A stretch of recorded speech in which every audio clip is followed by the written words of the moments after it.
go bike pack on the Otway Rip!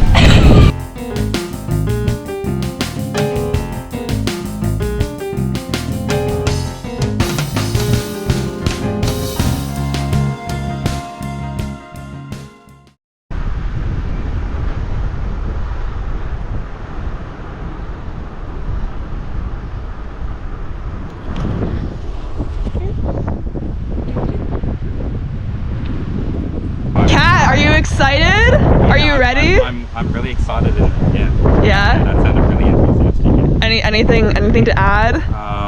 Not burning my eyebrows off this time. That's Okay. always don't lean when you're using an auto igniting stove. Otherwise, it singes your beard if you happen to have a beard. Safety tips from @Cat Bikes Winston.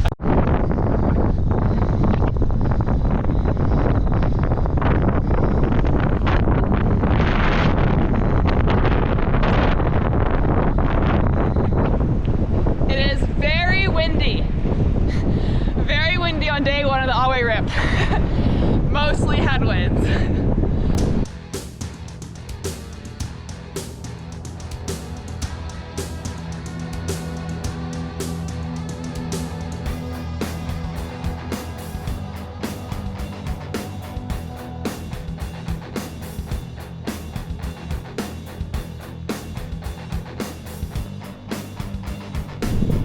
This is probably gonna be sour as all hell, but let's give this a bite anyways. So usually when I find apples in the trail, they're pretty sour. Oh god.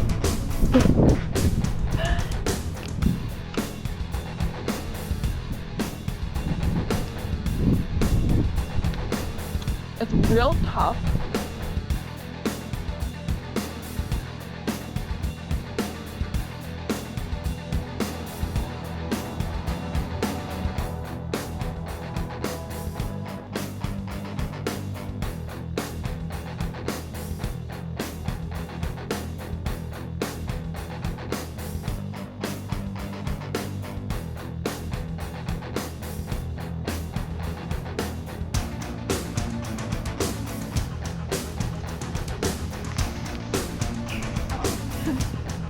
Okay, so we finally got to the little more chaotic section. There's lots of bridges that have like, oh my gosh, that have like bumps, pretty big bumps, and some like steep and narrow sections with some like, you know, like fairly like decent sized rocks, like right there. We've got a couple obstacles. Not terrible, but like, you know, you're gonna want a bike that's suited for this. I have no idea how Kat is doing right now.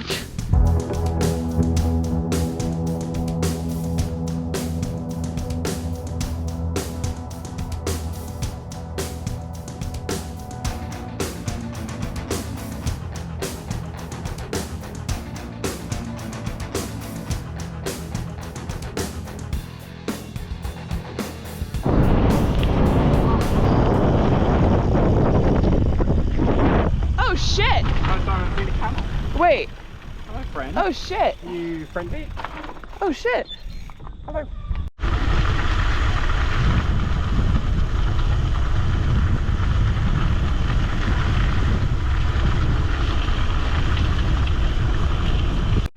Alrighty, so an update on day one of biking the Otway Rip. Pretty much the whole time from Camperdown to Port Campbell is rail trail.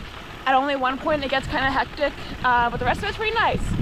And yeah, and there's been two opportunities to refill water on the trail. There was a water fountain at a playground, and then like one specific water refill station along the trail. But aside from that, I've only really seen 2 water refill stops.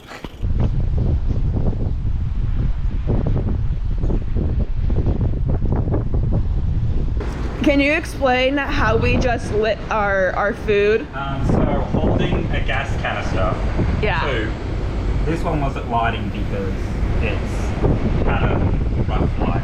We're using with the gas canister.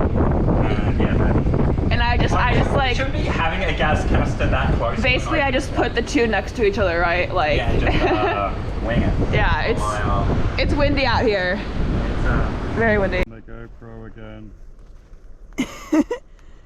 This is true. I'm getting up.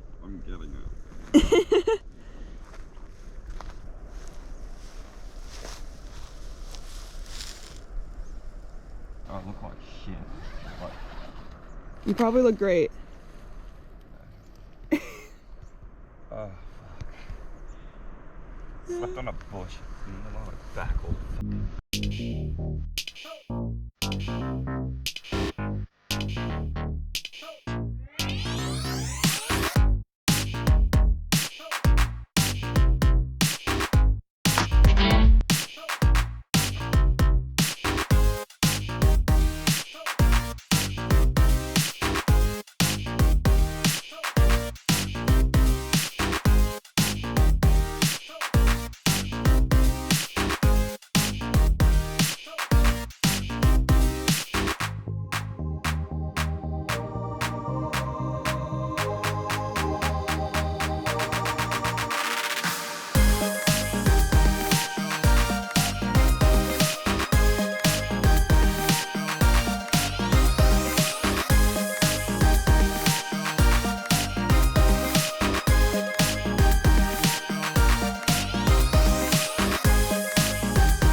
So we are in Princeton, I believe, right now on the Great Ocean Road, and we just passed so many beautiful natural sights along the side, as you just saw, like through all the footage that I had there. And I've been feeling this uneasy feeling that, sorry, there's a beautiful bird right there.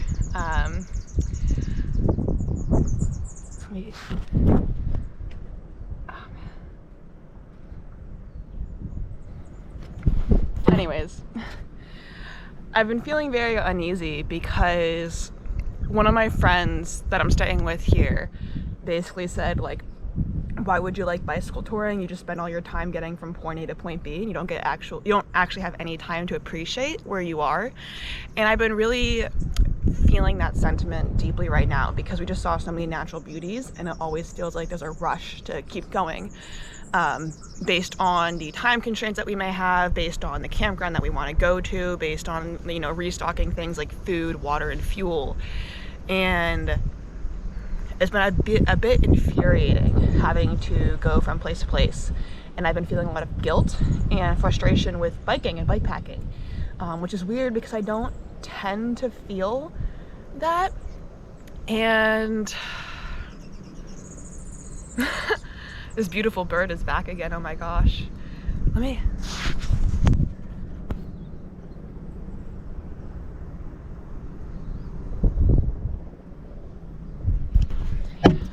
Oh God. Anyways, I just been feeling a bit frustrated, you know, like I just want to be able to sit in these areas for like an hour, and really just feel everything with them. But you only get like 20 minutes, and then you have to go to the next one. You get like maybe 20 minutes, the next one, you know, 10, 15, the next one, 5. And our day we've only gone like 11 miles today, and only 9 of that has been the actual path. And we're supposed to do 57 miles today. So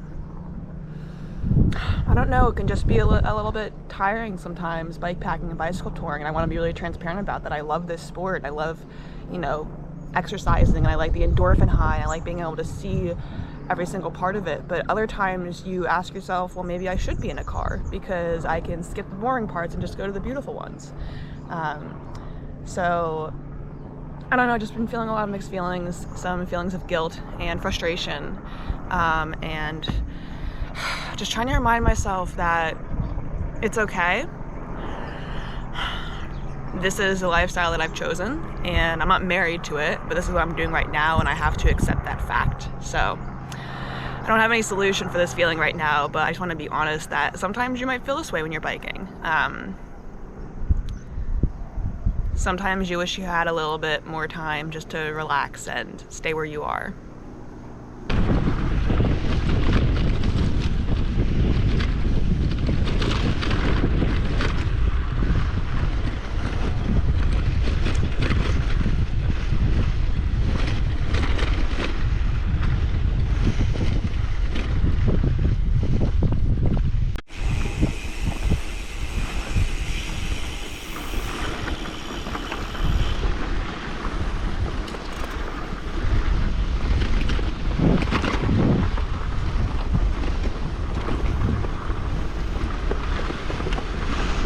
Yeah, wait, tell everyone who's viewing how this trail is with the cargo bike. Dicey. I've got a road slick on the front and a marathon on the back, and it's an experience. We came off the main road really hot, which was really fun, and then it's a sizably deep sand. You're on 650 by 47 gravel tires, and I'm on road slicks, and I'm just well, if I touch my brakes I'm gonna crash, so I'm gonna just like coast it into this shrub. Yeah. And just crash. Yeah.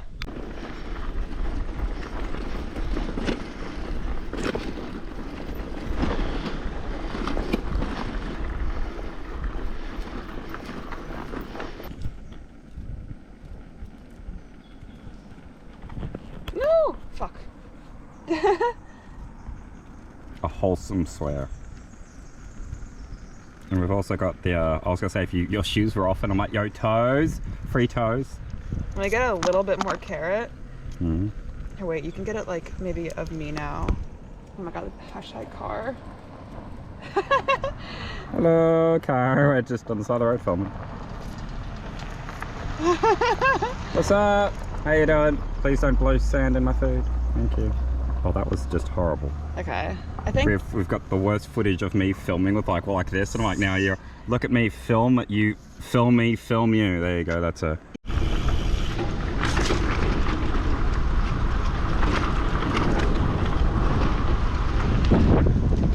there's definitely some loose sand on this trail, so just be prepared. Nothing too terrible, but wider tires are definitely a good idea.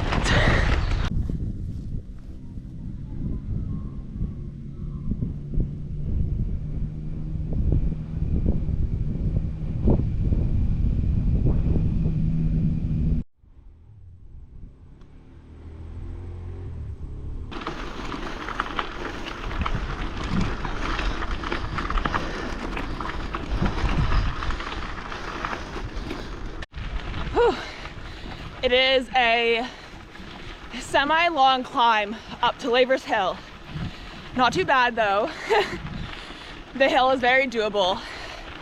And I'm on that endorphin high right now. No longer feeling remorseful about leaving those beautiful spots earlier. So it feels good to be working out and pushing my body. Also, coconut water is a vibe. I feel so much more hydrated. Sorry about this lighting, by the way, but I feel a lot more hydrated with that coconut water.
So we are on day 3 of biking the Otway Rip, and we camped at a place called Johanna last night.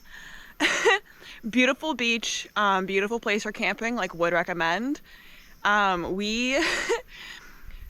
did not want to camp near the people because it was semi-crowded, so we decided to go behind a fence and underneath some trees in a wooded, shaded area. And there definitely were some critters last night. There was a wild pig that was circling our tents at one point and making a lot of noise. Also like a snake at one point. So if you're at the Johanna campground, just like, you know, the wildlife does exist in Australia. So just stay on the regular campground. You're probably a bit safer there. But it was a beautiful beach, like really beautiful camping. And now we're in the Otway Forest. We're going to go probably past Forest today and then go camping there. And if you did not want to camp at Johanna, there was another place called the Aire Crossing site, AIRE, and that's supposed to be free. It seems like it's not very well maintained or it seems like it's not very well regulated, so some people pay and some people don't. But that's supposed to be a free campground, so just like make with that what you will. But we're in the Otway National Forest. It's beautiful out, and on the tail end of this bikepacking trip. Also, in regard to water, you definitely want to bring a water filter on this adventure, because when we were in Lavers Hill, I think it was called Lavers Hill, we wanted to fill up water at one of the shops, but they basically told us no because they are dependent on rainwater collection. So we filtered water from the bathroom, which I think is also rainwater collection. But just make sure you bring a water filter, because there aren't going to be a ton of refill stops along the way.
I'm gonna try and keep this short and sweet.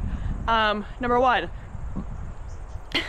right before Beach Forest, that small town, there's a place called the Otway Walk, I think. It's like a treetop walk. So if you want to like spend $20 doing some touristy like treetop walk, you know, go for it. Two, one thing I've learned about the Otway Rip is that a lot of these small towns are not willing to fill up your water bottles, which I've actually never had that happen before. I've never been to a place where they don't want to give you free water. So I don't know how legal that is, but a lot of them are based off of like rainwater.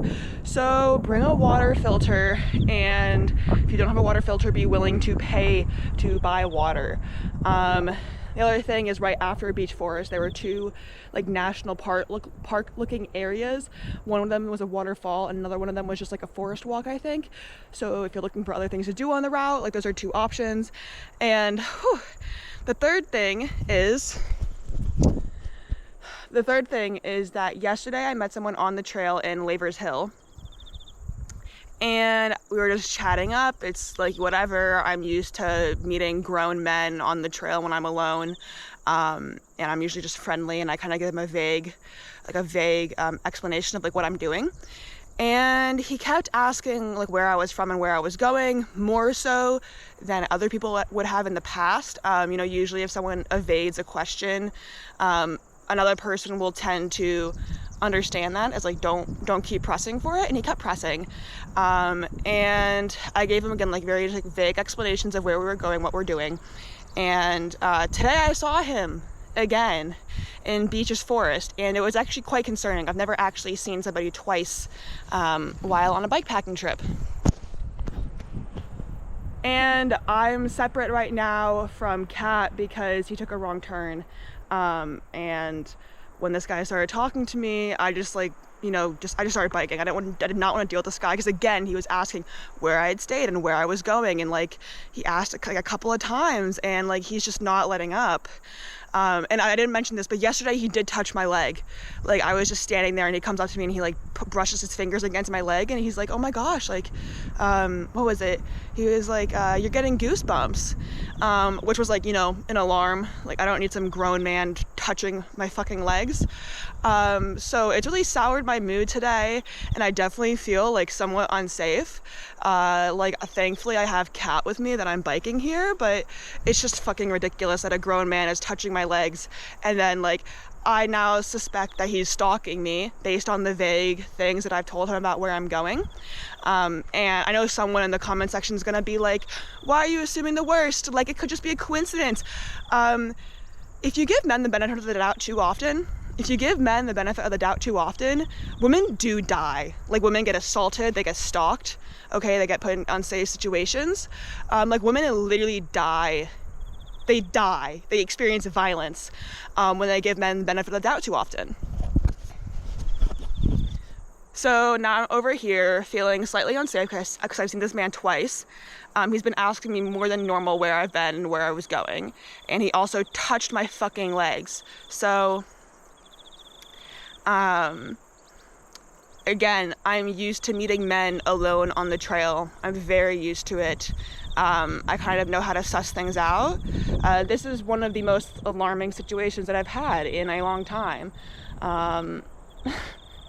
So anyways, like, just bear that in mind. If you, one, are a man watching this video, please know when to stop asking for details about a woman's trip. We have no idea who you are. Like women know that, women and like non-binary people, trans people, like, we know like the threat. We know the stories that other people tell. And just please be aware of our comfort levels. And also just like, don't be a creepy person to begin with. And then also, yeah, to women, non-binary people, anyone else of like any like marginalized gender, whatever you are, just like, you know, bear in mind that these things do happen while you're biking. Usually you're fine, but you never know when you're not going to be. So I just wanted to highlight that. It's not fun biking fast, thinking that somebody might be following your tracks.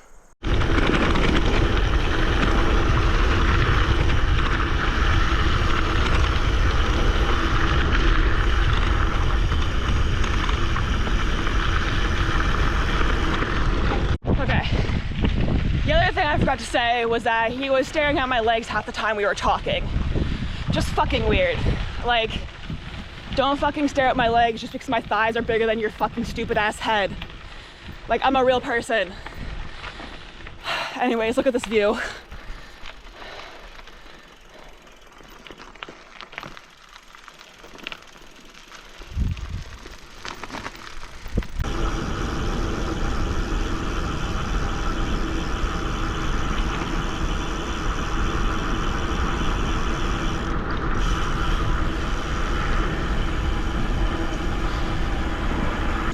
Yeah, you learn a thing or two when you're on the road for a while, you know? Like, I think I'll just do that cold, to be honest, if I'm slumming it, to be honest. Yeah, so the meal that we just had was some lentils and then one of these like curry spicy mix from Passage to India and some bread, and just like scooped it up. Bread is our main diet choice. Yeah, and got a beer because it's been a long trip. So, but it's been good. We just took a detour because I was really tired of gravel. I have a threshold for gravel, and then he took a detour by accident earlier. So we just needed a break. So we took the road here. The road was fine, and now we're in forest.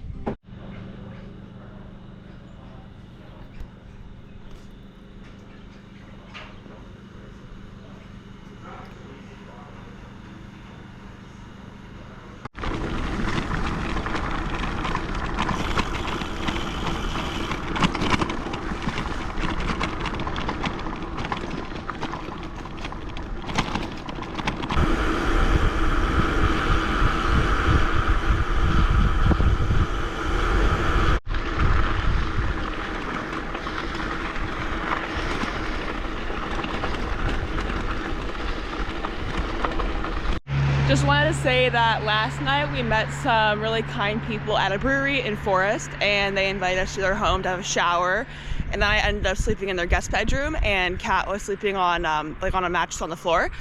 But Forest was a cute little place, and of all the small towns, that was my favorite. We met a couple of really nice people, but we are on our way home right now. It is like a 15-mile bike ride to the train station. I can't remember the name of it, but it's already on the bikepackingroute.com or bikepacking.com. But it's been a lovely time. I think I've been in a little bit of like a mental funk, but that doesn't take away from the actual route itself. The route itself was totally nice. A lot of gravel roads, some scenic areas on the coast, and yeah, just be aware of water resupply. It might be a bit difficult on this route, and some of the gravel roads have a lot of corrugation, but all things considered, really nice route, and time to take the train back home.